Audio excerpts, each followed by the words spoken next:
कुंती आकर के भगवान की प्रार्थना करती हैं। अभी तक भतीजा मानती थी, लेकिन अब भगवान को भगवान मान करके प्रार्थना करें। देखो भगवान का अवतार क्यों होता है, इसके कई कारण हैं, हजारों हजार कारण है भगवान का अवतार क्यों होता है। गीता में भगवान ने कहा है, यदा यदा हि धर्मस्य ग्लानिर्भवति भारत अभ्युत्थानम धर्मस्य तदात्मानं सृजाम्यहम् परित्राणाय साधूनां। और अनुवाद किया गोस्वामी जी ने, जब जब होई धर्म की हानि। और देखो कुंती माता क्या बताने कि भगवान का अवतार क्यों होता है।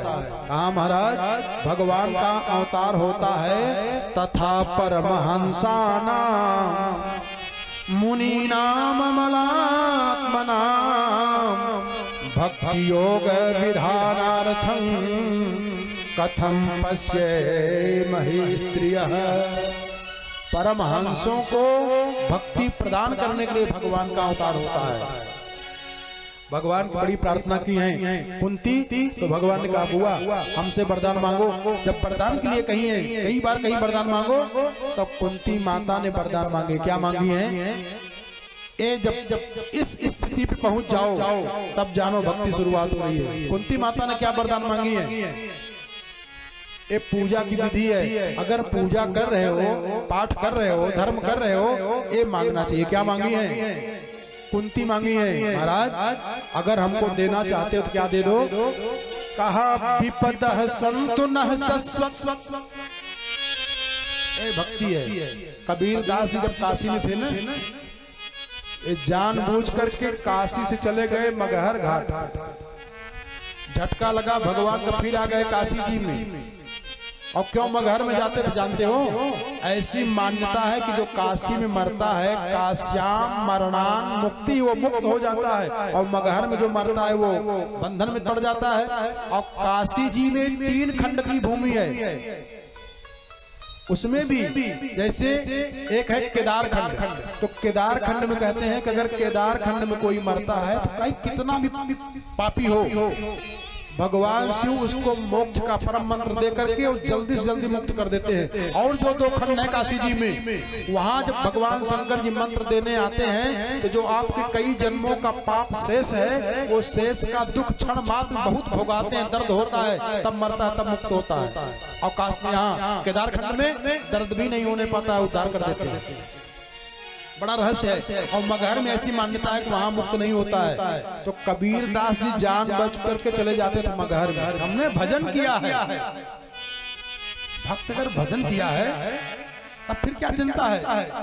अरे भगवान लिहा परीक्षा राख जिन कसरिया हो, ये भक्ति है। अब यहाँ रात और दिन भगवान बचा के रखिएगा, कष्ट न आवे पाओ, विपत्ति न आवे पाओ। अरे भगवान लिहा परीक्षा राख जिन कसरिया हो, फटरिया एक दिन माटी मांगले। भगवान लिहा परीक्षा राख जिन कसरिया, फटरिया एक दिन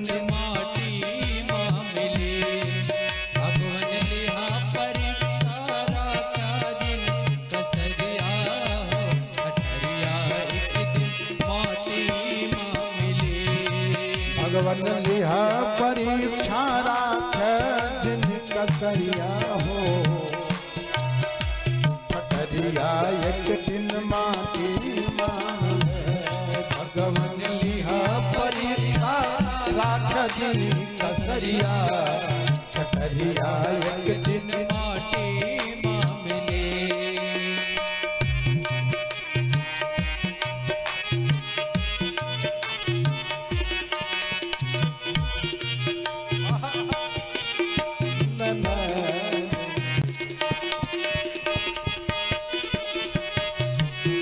भगवान लिहा परीक्षा राख जिन कसरिया, फटरिया एक दिन माटी मांगी। भगवान लिहा परीक्षा राख जिन कसरिया, फटरिया एक दिन माटी मांगले।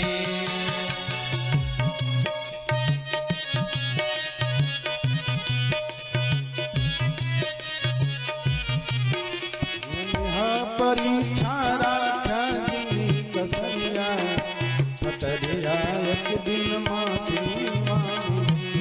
भगवान लिहा परीक्षा राख्या जिनी कसरिया पटरिया एक दिन माटी मिली। कुंती माता ने वरदान मांगी है, विपदः सन्तु नः शश्वत् तत्र तत्र जगद गुरो और भवतो दर्शनम यच्छा अपुनर्भव दर्शनम। फिर इसके बाद भीष्म पितामह के पास लिवा के जाते हैं। भीष्म पितामह की स्तुति की है भीष्म पितामह जी। पुष्पताग्रा छंद में 11 श्लोक में भगवान की स्तुति करते हैं भीष्म पितामह। और एकादशी माघ महीने के शुक्ल पक्ष के एकादशी के दिन भीष्म पितामह ने अपने शरीर से प्राण निकाला था, इसलिए 11 श्लोकों में पुष्पताग्रा छंद में भगवान के चरणों में चढ़ाया है। और आज उत्तरायण हुआ है, ध्यान देना। एक कथा सिखाती है, आप अरबों खरबों रुपया खर्च कर दे जाएं, मृत्यु सुधार पाएंगे।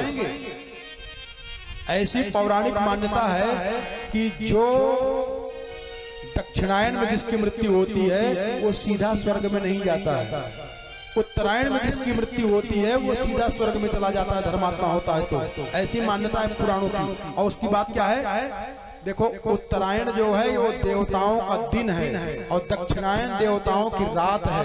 हम लोगों का 6 महीना का दिन रात मिलाकर के देवता का एक दिन होता है, और 6 महीने का हम लोगों के दिन रात मिलाकर के देवताओं की एक रात होती है। तो जो उत्तरायण है वो हम लोगों को 6 महीना बीत जाता तो उत्तरायण चलता है, वो देवताओं का दिन होता है। तो जैसे किसी संभ्रांत परिवार में दिन में कोई पहुंच जाए, अपरिचित भी कोई जाता है तब भी दरवाजा खुल जाता है, और पानी पिला दे, पता पूछ लो बता देता है। और रात में जाओ तो दरवाजा बंद रहेगा, खटखटाओ जितना खटखटाना है। ध्यान देना, ये तो पौराणिक बात है, लेकिन भागवत जी की कथा अगर समझ में आ जाए और इसको ढंग से सुना के बता दें तो चाहे जब शरीर से प्राण निकले, चाहे जब निकले, ये विधि बता दूंगा, उत्तरायण बन जाएगा। आप रामचरितमानस पढ़ लेना, भगवान का जब विवाह हुआ है तो विवाह का मुहूर्त नहीं था अगहन में जिस समय हुआ है। अब क्यों विवाह हो गया, लेकिन जब विवाह हुआ है ना तो सब मुहूर्त अपने आप सही सही ठीक से हो गए। ऐसे ये कथा आपको जब बता दूं, समझा दूंगा, तो आपकी मृत्यु चाहे जब हो, इसका प्रयोग कर लो, उत्तरायण बन जाएगा। जैसे एक होता है ना स्पेशल आर्डर, अरे भाई कोई मकान मालिक है और उसके आप बहुत खास रिश्तेदार हो और वो चिट्ठी लिख करके दे दे कि हमारे रिश्तेदार आपके यहाँ जा रहे हैं, रात 12 बजे पहुंचेंगे, तो घर का मालिक अगवानी करते खड़ा रहेगा कि नहीं रहेगा? भले रात में जाओ, भले 12 बजे 1 बजे जाओ, भोजन बना के तैयार करके अगवानी करेगा, आइए आइए आइए, काहे देर कर दी, कहाँ थे इतनी देर? भागवत जी की इस कथा का अगर रहस्य खोलूंगा, देखो बता तो दे रहा हूँ, नहीं तो लगेगा आपको बस ऐसे कहते जाए रहस्य खोलूंगा, रहस्य खोलूंगा। कब खोलेंगे बता रहा हूं, लेकिन समझ में जब आ जाए तब ना। उत्तरायण, उत्तरायण का मतलब होता है उत्तरा के अयन में जो हैं वो आज प्रकट हुए हैं भीष्म पितामह के सामने। उत्तरा देवी इतनी भाग्यवती है, इतनी भाग्यवती है कि दुनिया में उतना कोई स्त्री भाग्यवती नहीं है। कौशल्या मैया ने भगवान को प्रकट किया है, देवकी जी ने भगवान को प्रकट किया है, लेकिन उत्तरा के गर्भ में भक्त और भगवान दोनों प्रवेश किए हैं। भक्त गए हैं कौन? राजा परीक्षित, और परीक्षित को बचाने के लिए भगवान भी उत्तरा के गर्भ में चले गए हैं। इसलिए कहा कि आज भी पितामह के सामने उत्तरायण हो गया है, उत्तरा के गर्भ में भगवान और भक्त दोनों हैं, और जब दोनों प्रकट हो जाए जिसके सामने, उसकी मुक्ति में कोई शंका हो सकती है क्या? केवल भगवान से उद्धार नहीं हो सकता है, केवल भक्त से उद्धार नहीं हो सकता है। भगवान और भक्त दोनों आपके सामने प्रकट हो जाएं, उद्धार हो जाएगा।